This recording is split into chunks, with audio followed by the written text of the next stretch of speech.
The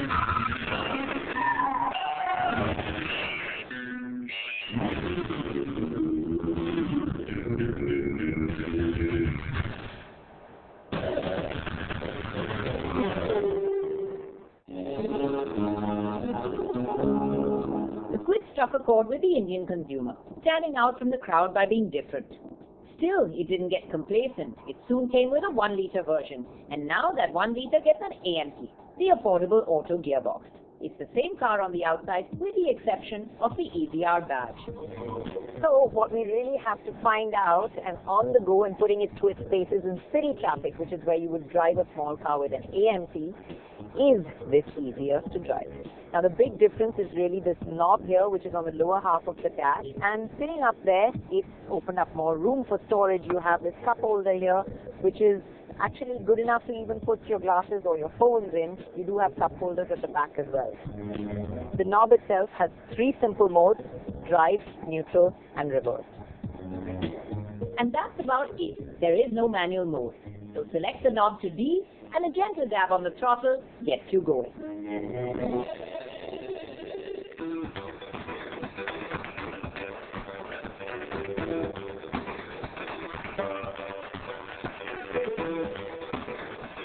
Once you're on the go, you realize there is a bit of head nod as it goes up the gears from first, second to third. Once you get moving, the shifts are less and less perceptible. It still is the smoothest AMT we've driven. Crawling around in traffic, it shifts up and down with ease and quick enough. It's only when you demand a lot and floor the throttle that it changes. It's only when you want to get past traffic, you want that urgent move and you floor the throttle. It takes a little while, and that's the time you miss the manual. Every once in a while you will hear the sound of the gearbox shifting. There is nothing that tells you which gear you're in at any given point of time. There's just a little sign which lets you know whether you're in drive or neutral or reverse. I would have liked a little indicator to let me know which gear I was in, just as a sense of reassurance.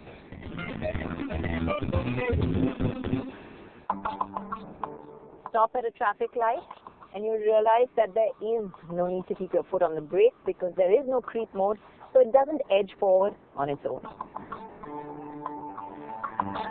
Not the safest, because without your foot on the brake, should you get rear-ended, you're sure to hit the car in front.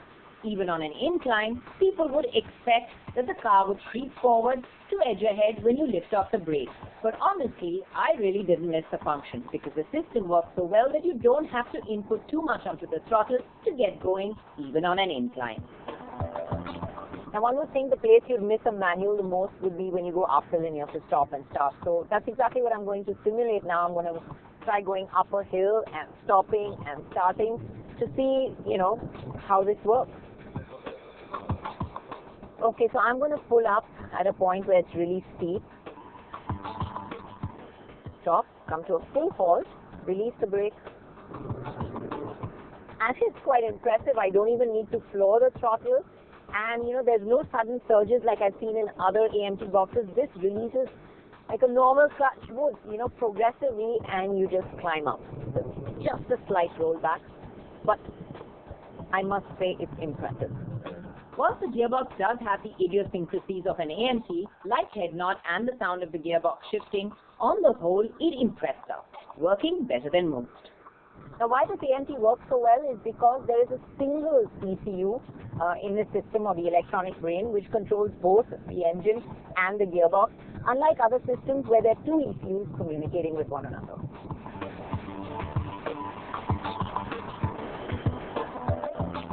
There are no changes to the car externally or internally, save the badge and the knob. But that's a good thing because looks and interior were always a plus. You still get ample room and usable storage spaces like the twin glove boxes and the large 300-liter boot. There is also the unique touchscreen and the digital speedometer unit. Well, the Kwid AMT has done a good job of cutting through city traffic, or whether it's been stop-start on a hill. It's really been impressive. It's been one of the nicest AMT boxes that we've driven. Gets a big thumbs up from us. Is it easier to drive? Well, it is easier.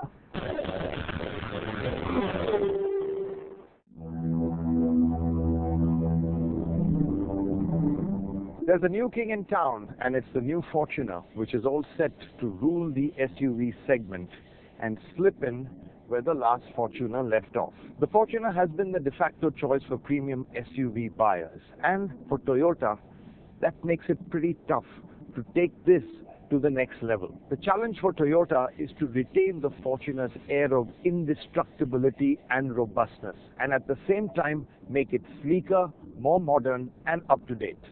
Let's take a closer look.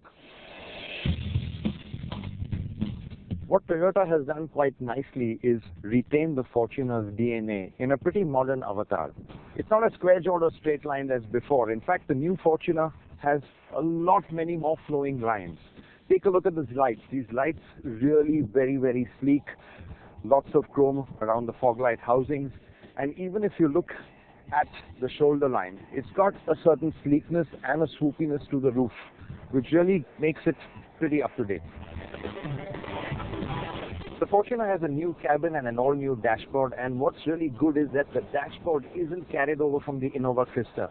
Now, if you remember, the older Fortuner had the older Innova's dashboard carried forward, but over here it's a fresh design. It's a design which has got really solid-looking elements and a lot of little premium touches as well. This little button, that really feels good. There are a lot of soft feel parts over here. Everything you touch has a nice soft feel to it. The wood finish is pretty good. But I have to say that quality is a bit of a mixed bag. The lower plastics not as premium as we would have expected. But what is really disappointing is the roof. It's a woven roof. I would have preferred a knitted roof, which looks so much better. But what's surprising is that there's no sunroof in the new Fortuner, not even as an option. And the reason for that is that the rear aircon vents, they really cut into the space and you can't engineer one. There are some key features missing, but overall the Fortuner has quite an extensive equipment list. Now let's see how it does on space. It's quite a trek to get into the new Fortuner. In fact, this car is much higher than the older car.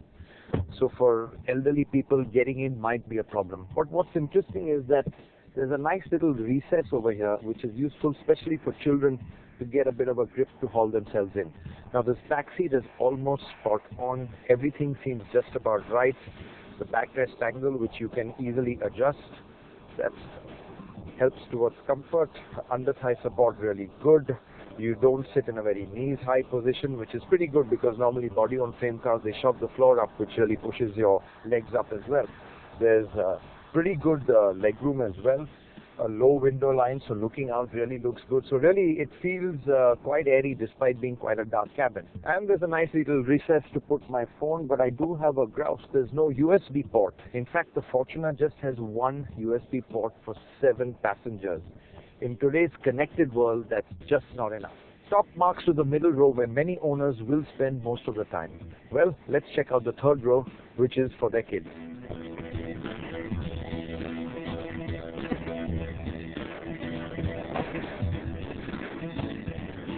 The ease with which you can tumble this seat forward, I think this is really one of the best features of the new Fortuner. And getting in is really not that difficult as a result. Put the headrest up. Well, as I said, this place is best for kids, but even for adults, it's not too bad at a pinch. And there's decent leg room. You can recline the seat if there's not too much luggage at the back and find a sort of comfy position. The seat, it's a little bit more generous, and you do get dedicated aircon vents, so really this place isn't as much of a punishment as I thought. Now you saw the middle row seat and the way it tumbled with just one tug of a lever. Well, the convenience carries forward to the third row as well.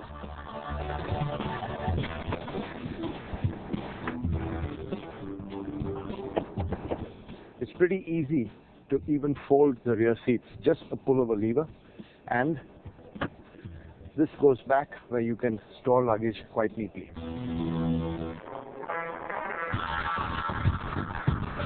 So let's get the show on the road, but first let's have a look at what's under the hood. Now this new Fortuner, it comes with two engine options, a 166 horsepower 2.7 litre petrol and a 177 2.8 diesel. Obviously it's the diesel which we're going to focus on, and within the diesel there's a 6-speed manual and a 6-speed automatic. Now Toyota tell us that the automatic will form the bulk of the sales initially, and that's what we are in right now. It's the same 6-speed torque converter unit you get in the Innova, but you get the addition of paddle shifters in the Fortuner, so a little bit of a sporty element for a sports SUV. Now the old Fortuner came with 177 horsepower, so the new one doesn't have that much more than the older car, but what it does get is lots of torque, 450 Newton meters to be exact. So how does that translate to on the road? Well, initially there's a nice strong tug, it's pretty responsive off the line, and the Fortuner, for all its bulk, accelerates fairly briskly. Now this diesel engine is pretty smooth and refined when you're driving it in a relaxed manner, but push your foot down and it does make itself heard. And once you're past 3,500 RPM, the motor does get pretty noisy. So it's best to use the top end of the power band or rev the engine hard only if you have to. After having a good run in the automatic, it was time to jump into the manual.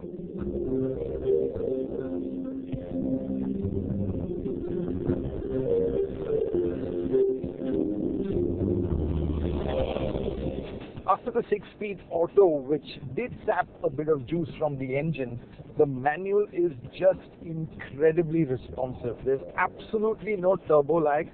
Just tap the throttle and it just lunges forward. I put it into power mode for optimum performance, and I can tell you that the Fortuner is just rushing up this hill like a mountain goat. There's this nice lusty surge of torque.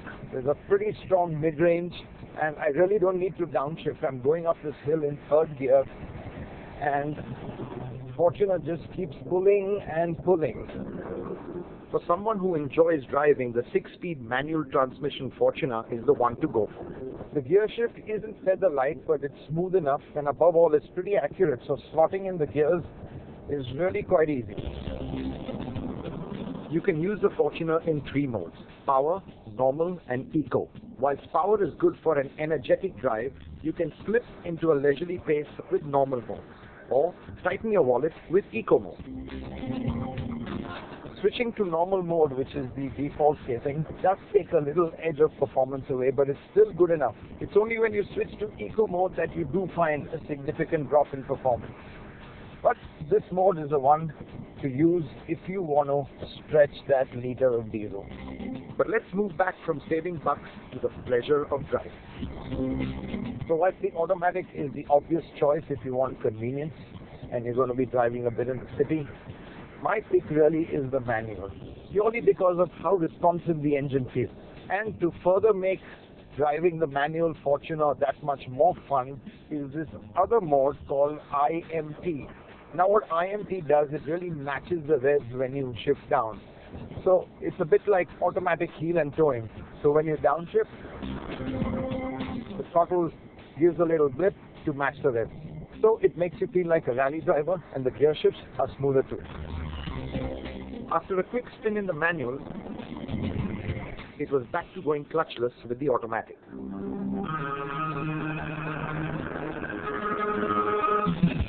The ride quality again has been hugely improved, and the new Fortuner is nowhere near as bumpy as the older one was. On uneven roads, there's still a bit of lumpiness and a fair bit of pitching and rolling that's typical of these high-riding, body-on-frame SUVs. But there's no doubt that the recalibrated suspension has resulted in a more settled ride. Where the Fortuner works best is on really bad sections, where it just seems to glide through larger holes and deeper ruts. In fact, the worse the surface gets, the more the Fortuner shines. But with all that bulk and weight, how does it handle? This is a big car, this is a very heavy car, this is a very tall car, so the laws of physics don't really favor you. But I have to say that the Fortuner isn't as unwieldy or as cumbersome as I thought it would be in the hills. You can actually chuck it around quite easily. It gives you a lot of confidence. The steering, it's a hydraulic steering, so it does feel a little wooden, does feel a touch weighty, but really in actually a nice way. It doesn't have that artificialness of an EPS. It isn't absolutely razor sharp, but you don't expect it to be in such a heavy SUV. But there's a nice amount of feedback that just tells you what the road is doing. And above all, you get a lot of confidence driving this car at high speeds, or frankly, even in corners. Now, a big change with the new Fortuner is that it comes with a selectable two-wheel drive option. Of course, there's four-wheel drive and four-wheel low, which can easily be selected by this knob over here. Now, the older Fortuner, it was a permanent four-wheel drive. But what Toyota found is that a lot of their customers really never needed four-wheel drive all the time. In fact, about 95% of them were fine with just two-wheel drive. So that's why this option over here, which gives you two-wheel drive, makes a lot of sense. Now what that means is you don't have the frictional losses of the front wheels being constantly driven, and it's a smoother and a more fuel efficient ride.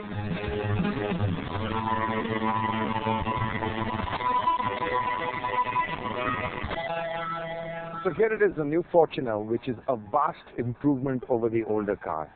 It's bigger, it's plusher, it drives better, it's more refined, and packed with a lot more equipment. Now, the Fortuner hasn't always been the best value for money, and in the case of the new Fortuner, this car is expensive too. But what you do get is a certain peace of mind, and the fact that when you buy one, you just can't go wrong with it. If there's one SUV that can probably outlive its owners, it's this one.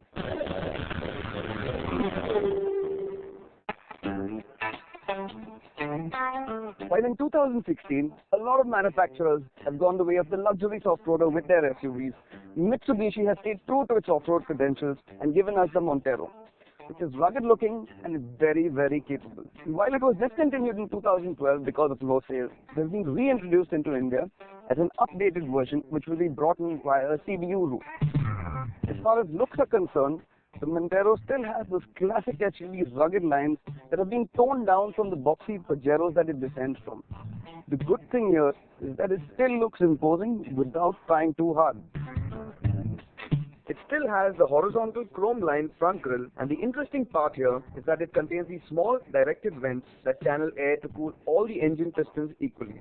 You also have these swanky new headlamps that have a high discharge output, headlight washers, and an automatic high beam that is controlled by a camera. The air dam and front bumper have been revised, and it also gets DRLs integrated into the bumper near the fog lamps. The side profile looks almost the same as the older model, while the rear gets a fog lamp on the spare wheel for night driving duties. As far as feature comforts go, it gets a panoramic sunroof and is fitted with a Rockford acoustic design sound system and an infotainment system that now offers Bluetooth. There is also a center information display to relay navigation information from a compass, as well as the altitude and fuel consumption. The dash has nice soft feel plastics to it, but still retains that rugged look. It also gets heating for the front seats.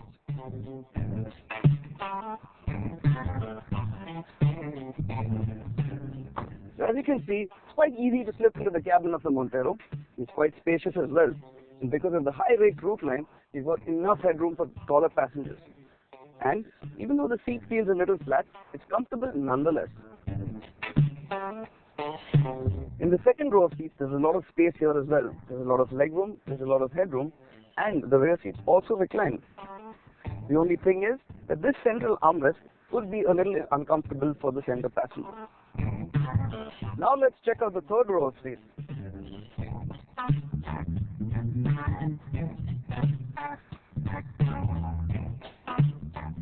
As you can see, quite hassle-free process getting the seats out of the way.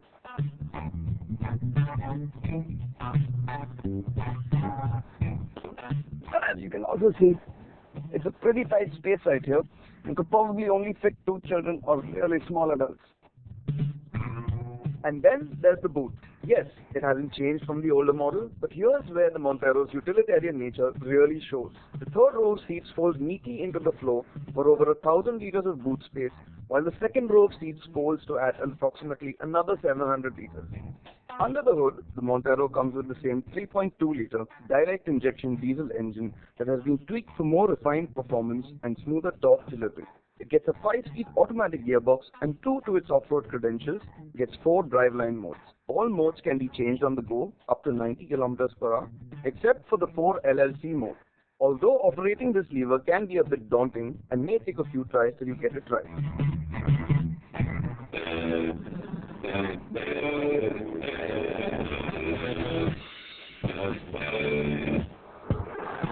At highway speeds, the car feels calm and composed. However, there's still a fair amount of body roll. At lower speeds, things get a little bumpy. The good thing is, despite its large size, it's not very intimidating to drive, which is a bonus for driving in city conditions. Because of the large steering wheel, initial inputs may start to feel a little vague, but once you drive for a while, you really get used to it.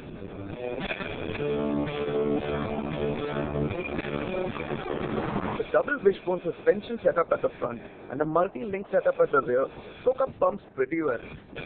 That little bit of body roll is characteristic of the robust body-on-ladder frame chassis setup. Safety features include all-wheel control, active stability and traction control, as well as a multi-mode ABS and EBD. But, civil behavior aside, the car's real talent lies at the point where the tarmac ends. Switch it into 4-wheel drive low with locked center differential for the really gnarly stuff. And it is immensely fun to drive off-road, making gravel and dirt roads seem like child's play. With the 4-wheel drive engaged, the Montero absolutely gobbles up difficult terrain. The levels of traction and stability give you the confidence to push it hard and still be in control of what's going on.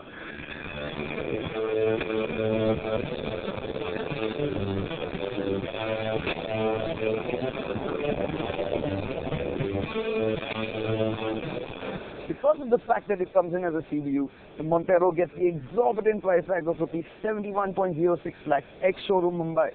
And that's because of all the import taxes. Now this puts it in the crosshairs of premium SUVs like the Volvo XC90, the Audi Q7 and the Jaguar F-Pace. Now even though it's as tough as ever, the Montero just doesn't compare to its rivals in terms of luxury or features.